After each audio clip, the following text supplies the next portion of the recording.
Poddin My Noggin, hosted by CK Sims, creating a platform to elevate, educate, and heal by creating a space where people can share their stories of struggle, triumph, and redemption.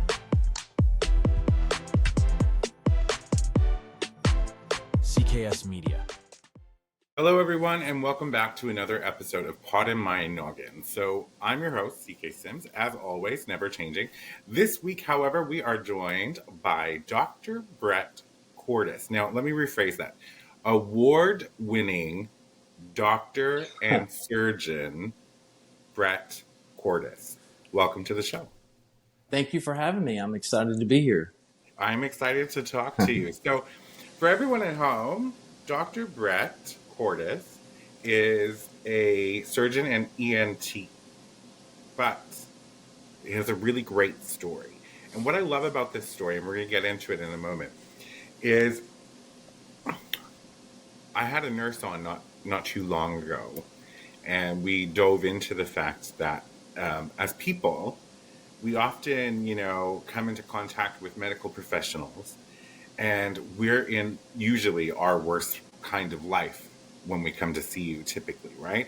I think we tend to forget, though, often, and I'm guilty of this at one point in my life, that doctors are human, and that they have lives and things and stress and all of these components going on behind the scenes that we just don't think about. So when you get a grouchy doctor, or when you get a grouchy nurse, or you get someone who seems, a little detached, while I know you're in need, we always have to remember the person that's in front of us is, in fact, just that, a person.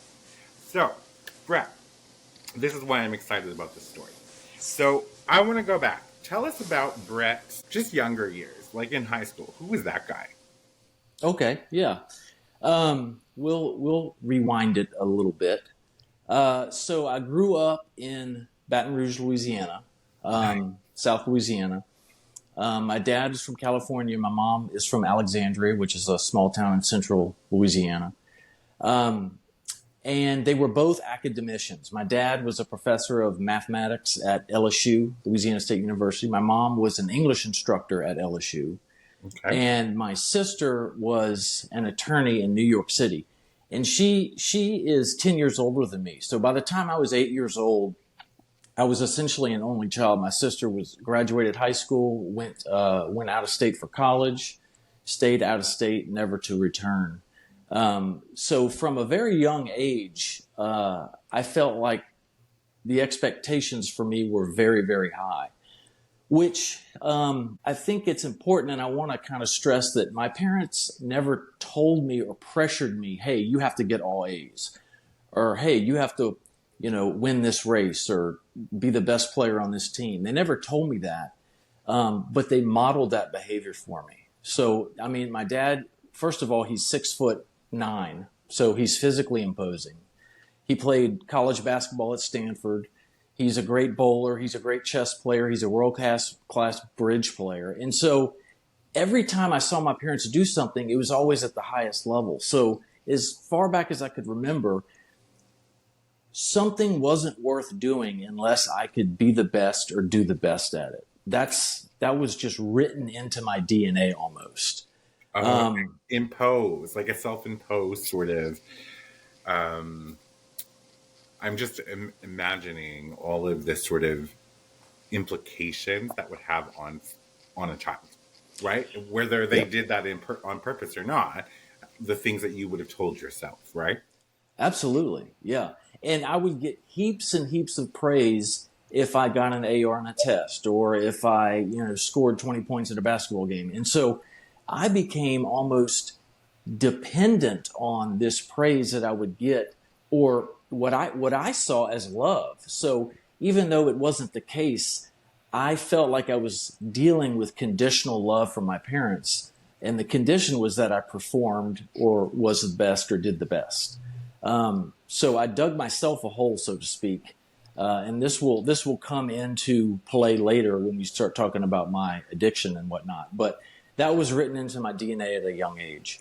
But I was a good student. I was a pretty good athlete as well. Fairly normal childhood. Again, kind of functionally an only child because my sister was out of the house and out of the state by the time I was 8. Went to a Catholic high school. Went to LSU after graduating high school. And I had absolutely no idea whatsoever what I wanted to do with my life. I mean, there were no medical professionals, no doctors, no nurses, no physical therapists, no medical professionals in our family. It was all academicians, and we did have a fair amount of attorneys, but I knew I did not want to be a lawyer. Let me put it that way. But my mom did say, I will say, my mom always used to say that she thought I'd be a good doctor because I had a good smile. So for what that is worth. But in the tail end of my freshman year, while I was studying for final exams, so I was 19 at the time, I developed non-Hodgkin's lymphoma, which is a cancer of the lymph nodes. Yeah. And ultimately, that disease was treated with chemotherapy and radiation. It recurred. I was treated with more chemotherapy and radiation. And ultimately, that treatment culminated in a stem cell transplant at MD Anderson in Houston. And that ordeal, that battle with cancer took 16 months. But a silver lining that actually there were several silver linings that came out of that. But one of them is that it made me want to go to medical school and become a doctor. So that's where my motivation to become a physician came from. Because without it, I really had no idea what I was going to do with my life. So went to medical school at LSU in New Orleans. Again, I'm carrying this do the best, be the best attitude with me throughout college and into medical school, through medical school. Graduated at the top of my class into ENT, ear, nose, and throat surgery at Baylor in Houston. So I want to pause you real quick because there's 2 questions that just came to my mind. So I'm going to ask them now, so if maybe you have a better memory than I do, because I have goldfish minds and will forget what I want to ask. One, the move to ENT, right? I want to ask that. But the first one I wanted to ask is, so the cancer happened at 19? Yep, 19. Okay, and it lasted, you said 16 months? Correct. And you've been in remission since? Yes. That's just bonkers.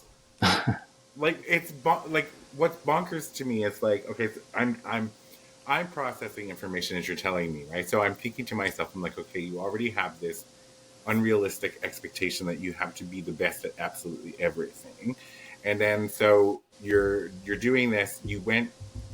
You developed cancer. You were treated, and you're in remission. You have silver linings from it, but like, what did you feel in the moment when you were diagnosed with this? Like what? Because that's weight, right? It changed your life essentially because you then decided you wanted to be in medical school.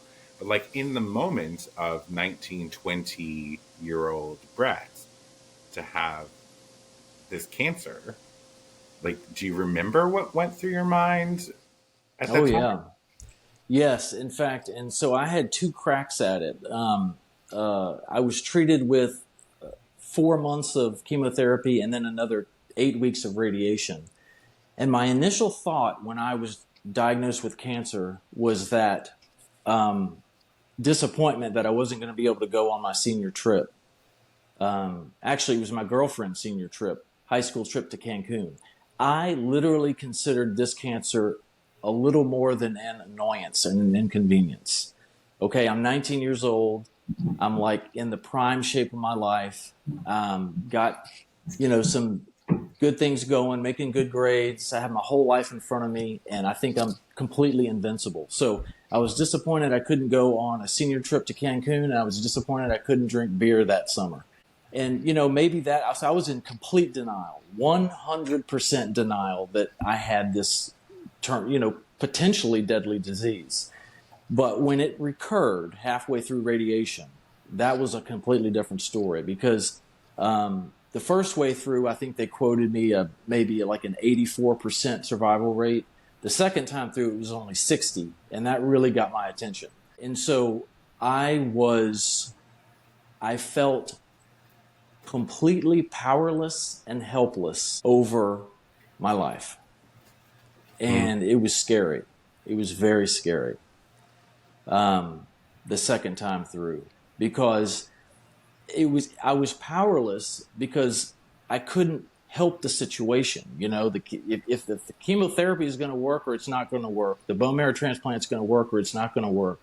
There's really nothing I can do personally other than have a good attitude. But from a statistical, scientific doctor standpoint, I'm just along for the ride. And so it was a very helpless, powerless time in my life, which is interesting because ultimately those two triggers, powerlessness and helplessness, became my triggers to use drugs later in life. And for people at home, you had mentioned that you went through stem cell treatment, correct? And I don't know if people know exactly the extent and severity of what stem cell treatment is. Especially in 1997. Wow, that's another big one. Do you want to explain it to people at home? Just give like a high level understanding of what it is they do during the stem cell? Sure. So stem cell transplant basically is needed because they give you so much chemotherapy that the chemotherapy kills every cell in your body. And so in order to survive the chemotherapy, they remove your stem cells prior to the chemotherapy, and they harvest those stem cells and incubate them in some immunomodulators. You're given the chemotherapy, all the cells basically die in your body, and then they're given back to you. Your own stem cells are given back to you, and from those stem cells, all the cells in your body regenerate. So you're able to kill the cancer cells also because you're killing all the cells and then replacing them. And so in terms of what it feels like, it's hard to explain, but basically it's a little bit like giving blood. It's a little more extensive, but they hook up some apparatus to you and they suck blood and stem cells out of one half of your body and they put them in the other half. So it's not a surgery per se, it's a procedure, but it's not fun, I will say that. And then the post implications, right? Because you lose a lot of your antibodies during that process and become even more susceptible to just regular, normal bacteria and germs. Right, especially in the first several months. I mean, you're like a newborn baby. Well, you're like a newborn baby without an immune system. So I was isolated in the hospital for 6 weeks after the transplant. It takes, a few months for the stem cells to take, if they take at all. And yeah, I mean, for a long time, you're immunocompromised. And so I had to, for a couple of years, I had to live my life in that reality. Stay away from sick people, wear a mask, wash my hands. It was on my mind 24/7 for a few years. I'll say that. It was a fear, right? Yeah. A very relevant fear and real fear that for someone at 20 years old, if you will, 21 years old at that point, I think we're somewhere in that range, 19 to 21, to have to go through, just period. It sucks for anybody, but like still, I'm just processing this information. You luckily and gratefully, it worked. Right. The chemo and the radiation, the stem, all worked. And you have now been cancer-free for, let's just say, I don't know how old you are, so I'm going to say 20 years. Okay. I might be wrong, but let's just say that. Is that correct? Yeah, I've been cancer-free for 28 years, but yes, I'm 48. So, okay. I thought you were younger. Yeah. And to give you an idea of how experimental this was, the cohort, we had a 10-patient cohort, and only 2 of us survived. So, wow. These days, stem cell treatment is almost mainstream, but in 1997, it was a clinical trial at one of the premier cancer hospitals in the world. So it was definitely experimental at that time. And so I was and remain extremely grateful to, even be here. Well, we're happy that you're here and that you survived. Clearly were influenced and decided to go into medicine. You went into medicine, as you said. Now, my second question, I did remember. So, like, Goldfish is doing well today. So you're in med school to become a doctor. What was the choice to go into ENT? Yeah, that's a good question. So the first half of med school, I thought I wanted to be emergency room physician. ER was a huge show at the time, and that's what I thought I wanted to be. So all my research and all my extra time was spent doing ER stuff. But my first rotation of my clinicals, third year, was surgery, and it was obvious by the third day that I was kind of born to be a surgeon. And the reason I knew that is because my personality matched with the personality of the surgical residents. And so that's one way that med students figure out what specialty they end up going into, is because you kind of find your people, so to speak, depending on what specialty you're rotating through.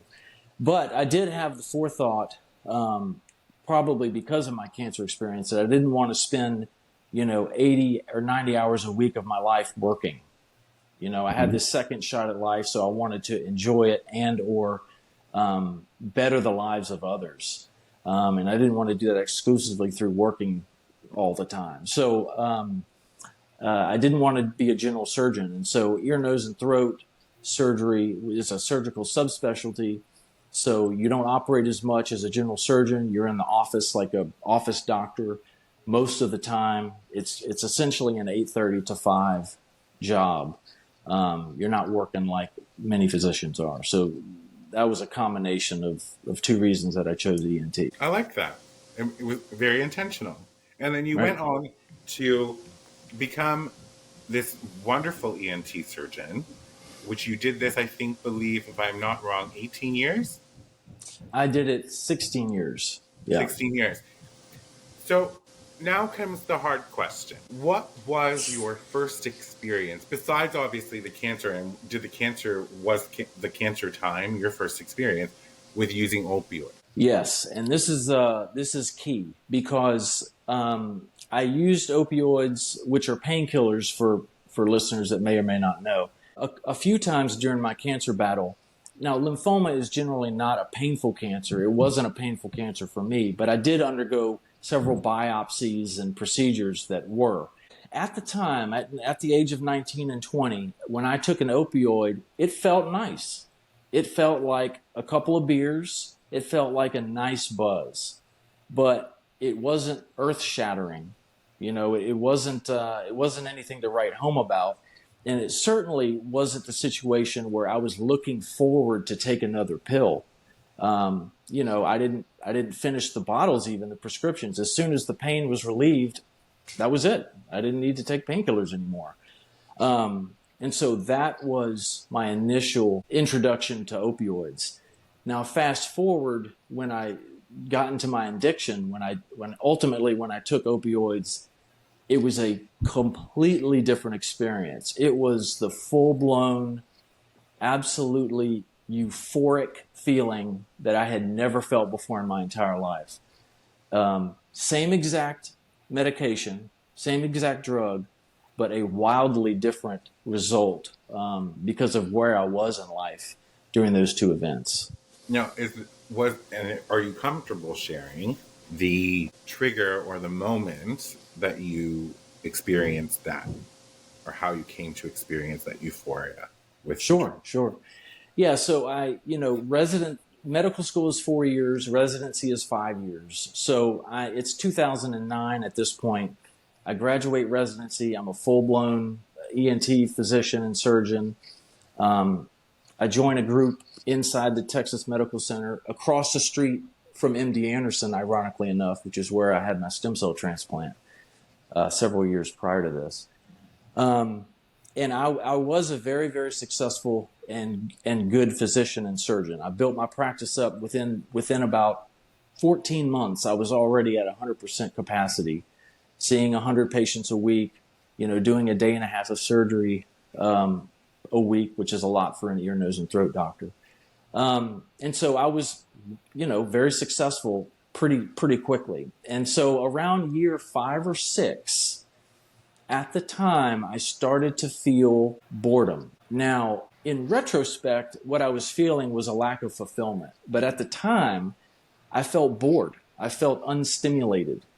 And that grew into an anxiety in me, which was extremely uncomfortable.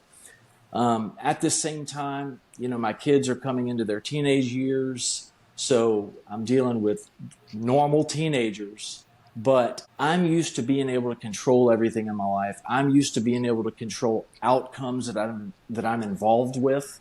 You can do that when your life is testing in a classroom, right? Parenting doesn't work that way. So for the first time, I was experiencing life where I wasn't wildly successful. I wasn't the best parent on the block. And I didn't know how to cope with that because I'd never been in that situation before. And so I was burning out a little bit at work, and I was getting this helplessness and powerless feeling and sensation and lack of fulfillment at work and at home because I just didn't have the tools to be able to function when normal life is going around. And it was very new to me. So one day it was a Friday afternoon, my general pattern on Fridays would be to come home. My wife and I would sit out by the pool. I'd crack open a couple of Bud Light Lime beers and we'd drink and talk about the week, and it was great. So this one Friday afternoon, a drug rep dropped by some hydrocodone-based cough medicine samples. And I had the bright idea that, let me just I remember liking that hydrocodone when I was a cancer patient. That kind of felt good. So I wonder what this would feel like. So instead of the 2 Bud Light Limes that Friday afternoon, I took this cough medicine sample. And because I had these negative emotions that I was trying to avoid, and I had this deep emotional void, when I took the medication, the euphoria was indescribable. And unfortunately, that one decision led to a 6-year, progressively severe, full-blown addiction to painkillers that did not end well, So, I mean, you started off with trying the sample, but so at what point then, and I'm just being mindful of the time, at what point then that did you say, I want to repeat that quickly? Yeah. Like, was it quick? Yeah. So I took one sample on Friday afternoon, and then I think the following Monday, and it was very, very, very, very slow. I was using once a week, twice a week, 3 times a week, 4 times a week. I wasn't using every day for about 1.5 years. It was that slow of a progression. And then I was using multiple times a day. And then I was needing my patients' pain medications that they were throwing away, I would go in the trash and take because cough medicine samples weren't doing it anymore. And so I was, as any addict can attest to, once I was a daily user, I was using just to not have withdrawal symptoms. I wasn't really feeling this euphoric high anymore. I just had to use so I didn't feel terrible. And if you have not experienced that, it's a blessing that you haven't, because it is not a life that anyone would choose. Yeah, it's so interesting too, because you said it was like 1.5 years before you started using daily, and I'm thinking in my brain that, when you took the first time and you went back and you took that second one, what levels of justification you gave yourself, right? And then how it snowballed to becoming a daily thing, how we lose control. I have not had any opioid addictions or any of those things, but I have taken them once in a blue moon for non-pain reasons, just boredom, right? And I understand why we have an opioid crisis in our world. And I understand the feeling of what the opioid does for you in that moment. It's almost like, and I'm not romanticizing, but also I don't think we should be afraid of talking about it either, is for me, when I took it, it was almost like feelings and pain just gone. And it was like this sort of like lofty little weightlessness that you experienced that was really quite lovely. And I recognized immediately how dangerous that drug would be for me. Mm-hmm. Because I have used many drugs in my lifetime. In my 20s, I was a wild one. But yeah, so I understand that, but I don't understand the addiction part. Only my relation is cigarettes. I'm a smoker. I've been smoking since I was like 12 years old.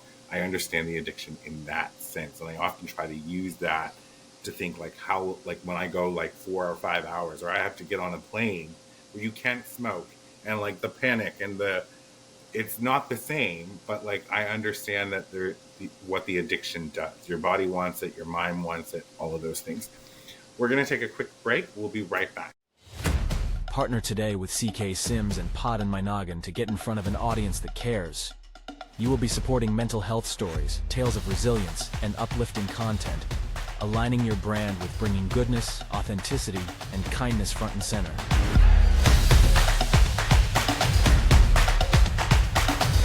This spot could be yours. Do you have a story of struggle and resilience? One that you want to share with others and possibly help someone through their own struggles? Find the link in the show description and fill out the guest form today.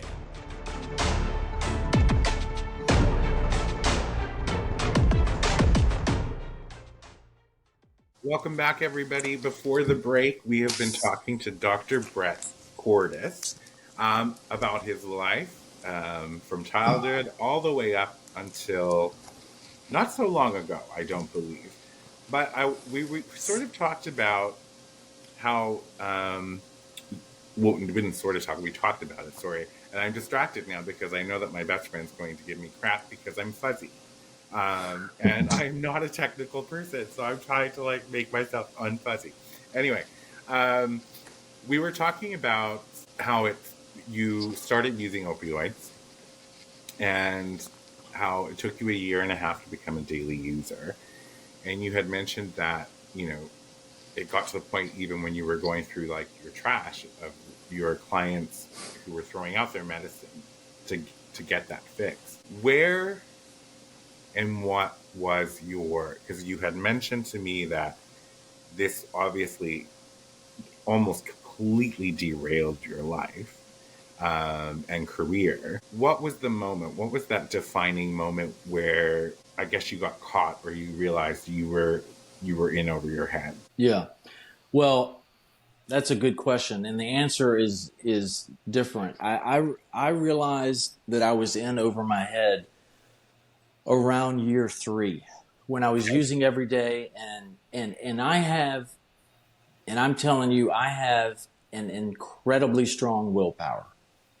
And it was no match whatsoever for this addiction. I could not wean myself off of this stuff to save my life. And I couldn't do it.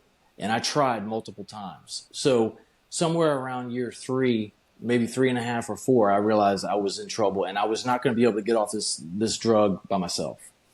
But at the same time, and this is how sick my brain became, I truly thought logically that I could use these opiate medications every day for the rest of my life and be a great doctor and a great husband and a great father. I really truly believed that. That's how distorted and sick my brain got. You mentioned justification. I mean, the mental gymnastics that I would perform to justify using drugs and then going to operate, it's mind-boggling.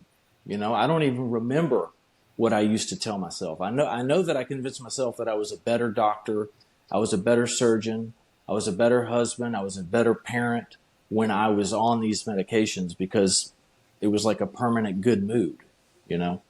But I got caught when a patient suspected that I had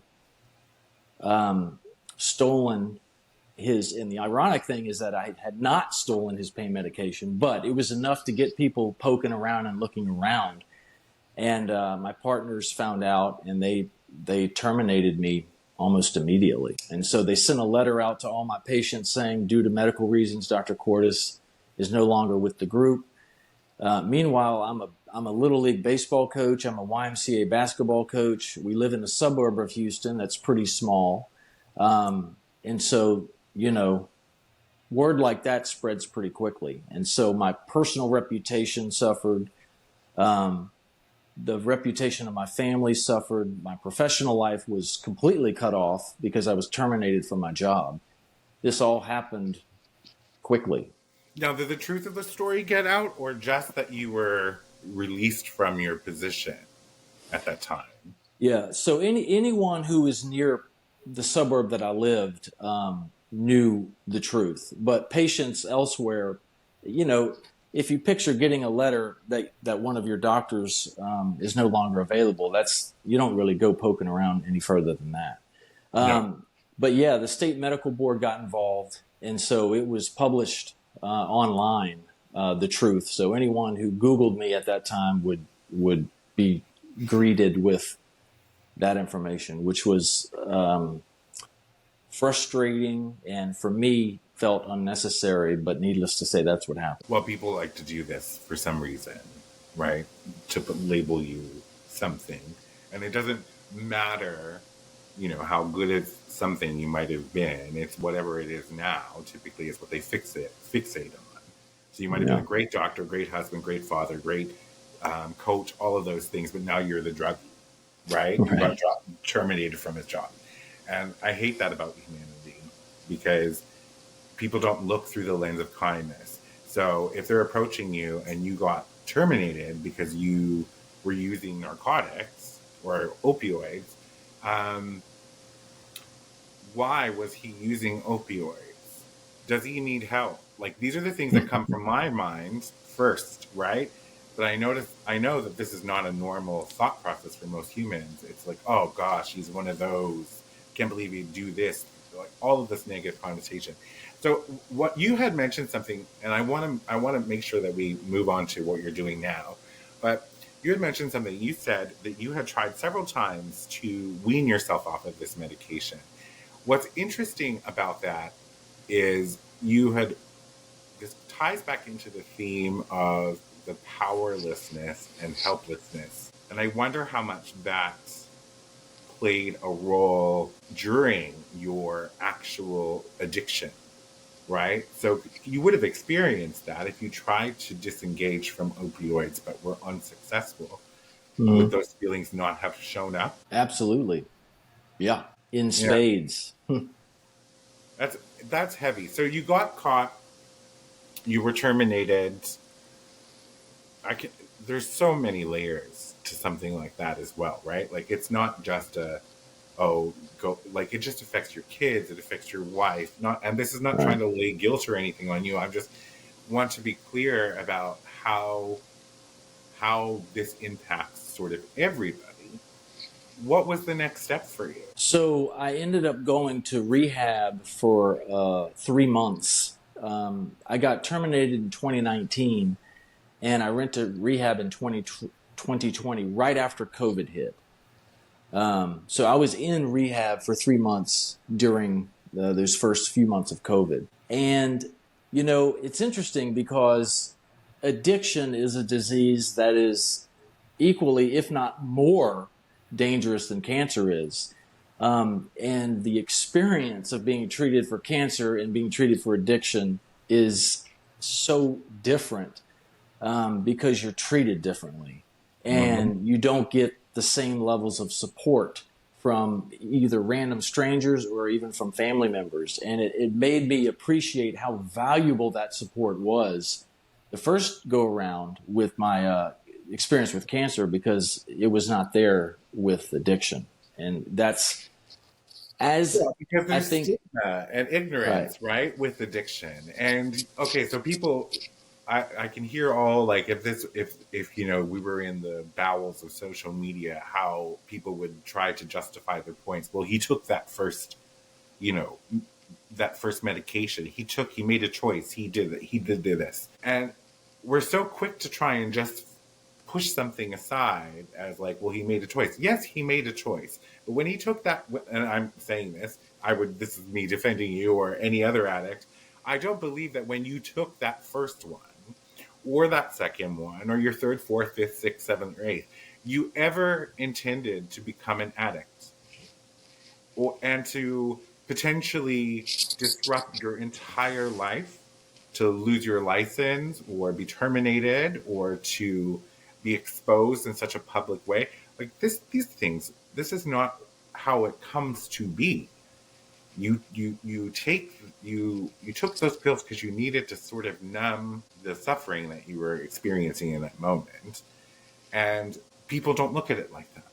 And it angers me because, yes, if the notice that went out to your patients was what got out, and it was because you had cancer, you were terminated from your role, the whole community would rally behind you because that's a sickness they're familiar with.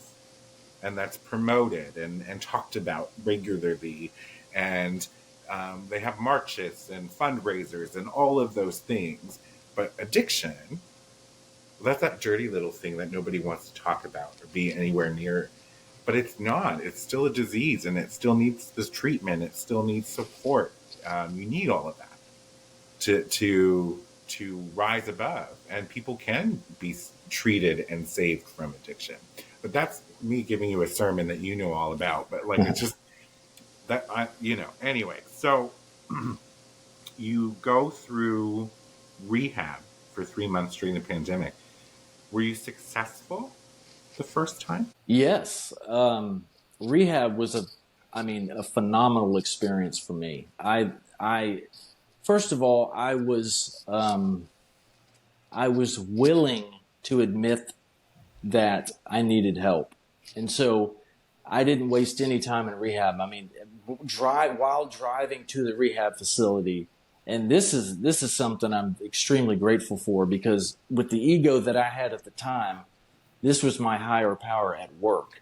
For me to become willing to admit that I needed help and that I knew nothing about addiction and that I was going to have to rely on these other professionals, completely rely on them to get me better and to trust them to do so. It's really a small miracle that I was able to get in that mindset at the outset of treatment. So that was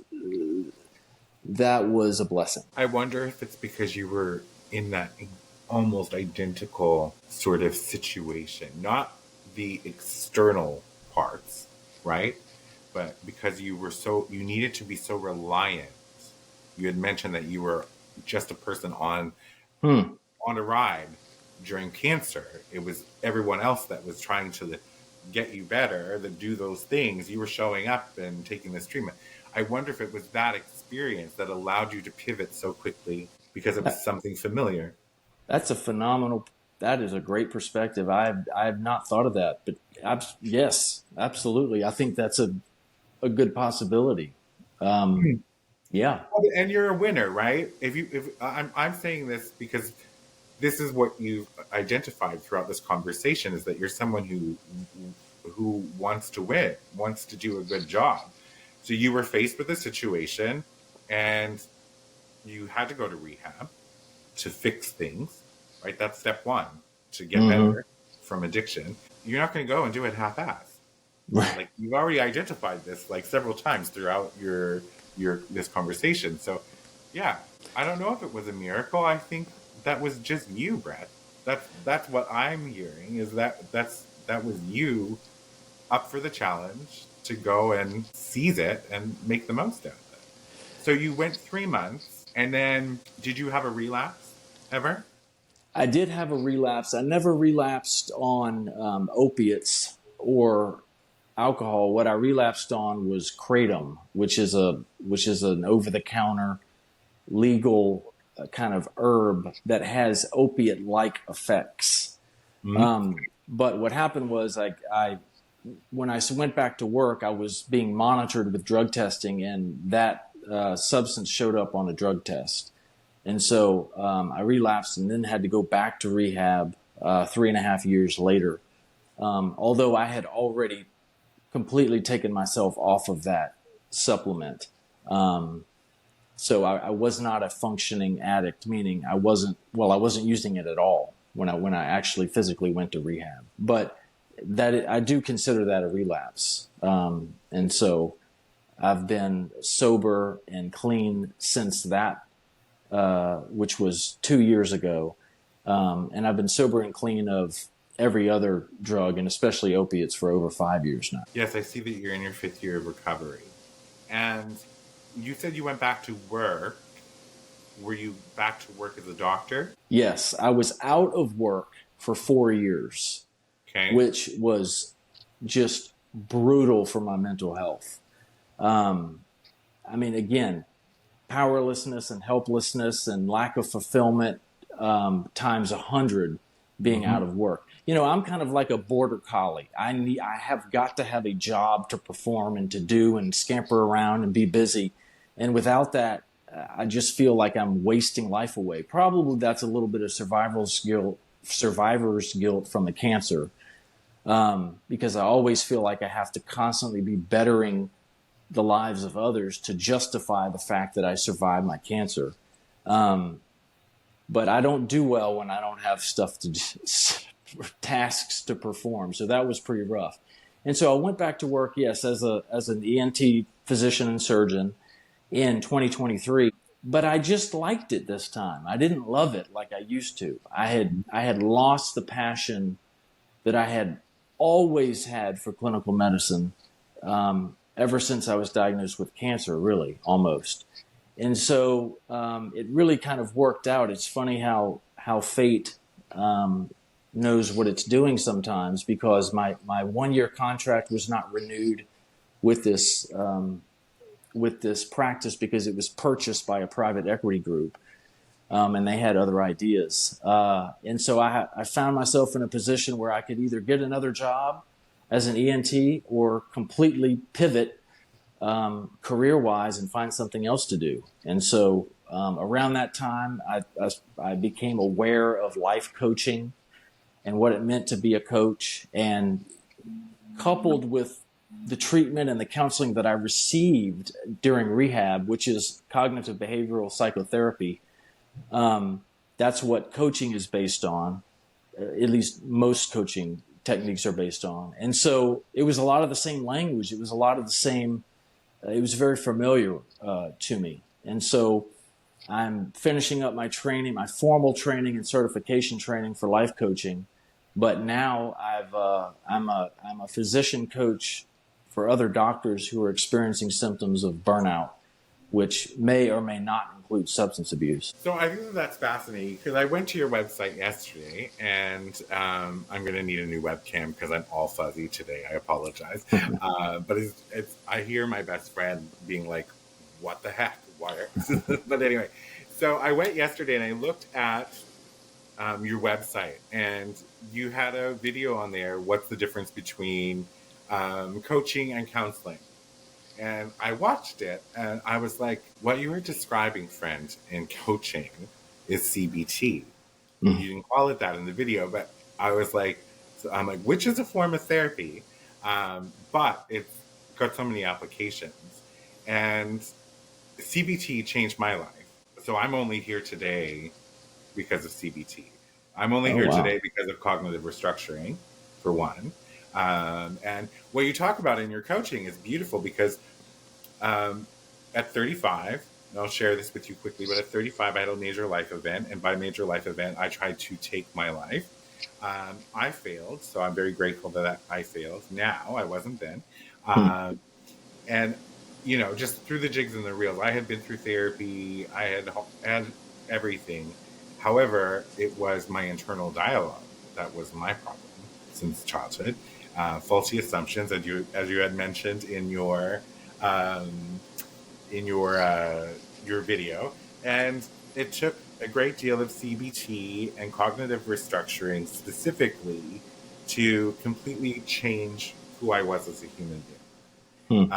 And I went from being sort of a miserable, awful, self-loathing cluster thief of a dumpster fire to becoming someone who leads with kindness, who loves life, who can't believe he gets to do this, to have conversations with inspiring people, who just wakes up every day with a heart full of gratitude to get the opportunity to live and to experience life and to have just just share my zest for kindness and love with other people. So like what your video indicated on the burnout.com was, it resonated with me, and I'm like, I love that you're doing that. So you went and you did your coaching certification, I believe I read, correct? Correct. And Yeah. so now you are helping. Now I like that you niche down, absolutely, because I think what a, what a really great service for medical professionals. I know it's for physicians, but like what a great service for professionals, physicians, because we talked about this at the very start of the show, how physicians are humans, Mm-hmm. and they have home lives, family lives, financial struggles. Things happen just like any other human being in the entire world. Yet they're tasked with going into the workforce to care for other human beings. That's their sole job, right? Is to show up and treat ailments and illness and health of other people. So, was your desire to focus on physicians the fact that you felt there wasn't support for you during your burnout phases as a physician? I would have to say that my primary motivation to niche down to physicians is just because it's needed. The burnout rate for physicians is 60%, almost 60% across the board. And it is very difficult for physicians to get help for mental health challenges because they're afraid of the board finding out and challenging their ability to safely practice medicine. They're afraid that their patients are going to find out, which are very real concerns. And so, and then on top of that, doctors aren't the most emotionally vulnerable people out there, and they're not the people that are most likely to ask for help. And so it's like a lose, lose, lose. So it was really the need that I felt that I was filling, as opposed to the lack of opportunity for myself previously. Well, I think that's, I mean, who better? Like how, and I'm talking this out real quick because I'm very cognizant of time, but who better if you want to look at this situation through a scientific lens to coach physicians on burnout and just living a better life, essentially, leaning into themselves, listening, understanding what it is they need, helping them get out of ruts, restructure whatever. Who better to do that than an actual physician who's gone through having their license or termination? I'm not sure if your license was revoked. I know that you probably fought very hard to get back into the workforce in that 4 years. Who better to do that work? Like you offer something. You niche down, but you offer something to that niche that is would probably be very, very, very difficult to find, right? Someone who truly understands all of those nuances, all of the facts that if it gets out to the board that they're struggling with burnout or they're struggling with mental health or they're depressed or any of those particular things, clients, the hospitals, the clinics, all like it's so extra for a doctor, right? Yes, you're the correct. the risk is so extra to show any sort of weakness because it's perceived as an incapacity to do their job. when it's not actually correct, because I'm sure that we have a lot of doctors, if not all, who are going to work doing their best while struggling with some sort of something going on in their lives. Because once again, we come back to that very core piece. Doctors are human. Mm-hmm. Just because they have medical degrees and they make big dollars does not mean that they don't experience life like everybody else. And the other the other part of that is that how much time they've had to spend in school and learning just to get where they are. Like, it's not, you know what I mean? Like, Yeah. so you're doing, the website for everybody at home is theburnoutdoc.com. Are you doing nationwide throughout the US life coaching, or globally, or is it more, restricted to, I'm not sure if you're still in Louisiana. No, you're in Houston. I'm in Louisiana now. Oh, you're in Louisiana now. Yeah. Okay. I mean, it's global. So, and yes, I'm treating only physicians. I have not had the opportunity to treat non-physicians. That being said, I don't see myself turning someone away. Any healthcare provider that's burned out that approaches and signs up for a consultation who isn't a physician, I don't see myself turning anybody away who's burned out. So I would say physicians plus I would treat, and it's global. It's wherever the internet reaches. Which is everywhere. Right, because it's all done via Zoom. So I'll be in your living room if you allow me to be. Well, and I think that what's interesting, I think that what's evident is that you are smart and you're personable, right? You have lived experience. You have expressed that this is your calling. You've shown that you've wanted to help people throughout your life through this conversation. So, yeah, it makes sense. It makes sense to me. And so if you're out there, whether you are in Botswana or Calgary, Alberta, or Houston, Texas, or wherever you are in the world, if you are a physician or, say, a healthcare provider, or someone who's in a position where they don't feel that they have the opportunity to show weakness or show vulnerability because this could impact their lives in such a negative way, go to the burnoutdoc.com and get hooked up with Brett Cordis. Not Cords, like I thought it was before I heard you pronounce your name. Cordis. So as you're continuing to do this, I would imagine that now, 5 years into recovery, life has turned to some new normal for you. And it has. Yeah. It's wonderful. I consider myself now having a third go with this life, with cancer being the first two and addiction being the third. So, yes, life is good, one day at a time. And your teenagers now we just lost your video feed, but came back. Your teenagers are now probably young adults?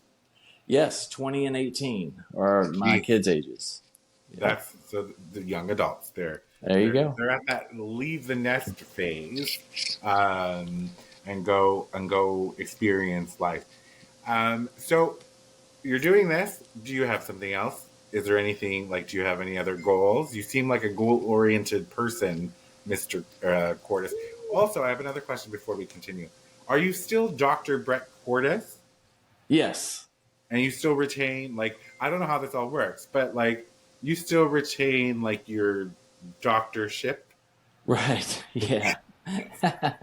Yes, I'm just not my license. I've allowed my licenses to lapse in Texas and Louisiana, so I'm not a licensed physician, but I am certainly a physician. Okay, so that's what I wanted to know. So yeah, so you're no longer licensed to practice medicine. However, you are still very much a physician and a doctor, which is very cool. And I love, I'm sure that there's people that might listen to this show or see a snippet on social media and think, like, who would walk away from, a job? Because some people don't understand it.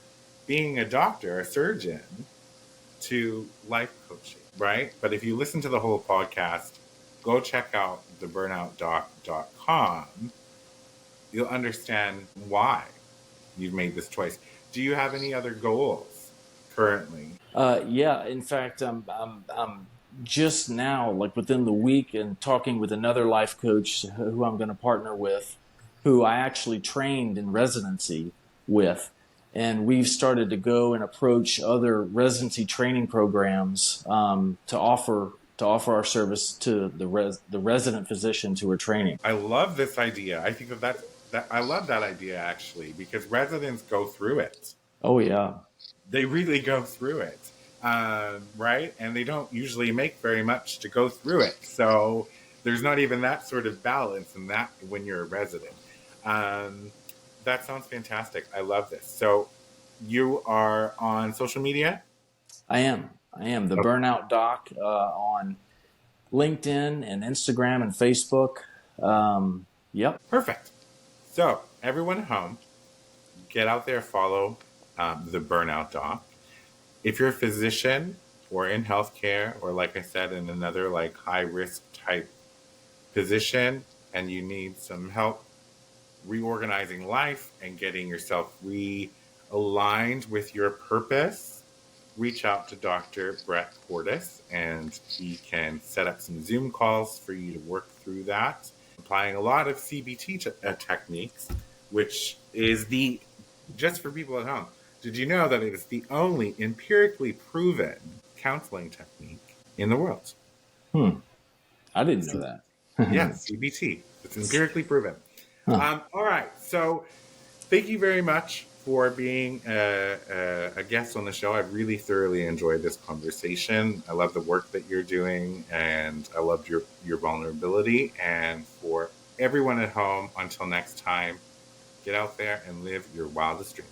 For media and sponsorship inquiries, email info@ccsims.com or visit ccsims.com and fill out the contact form. Be sure to subscribe so you don't miss an episode. A new episode airs every Saturday. CKS Media.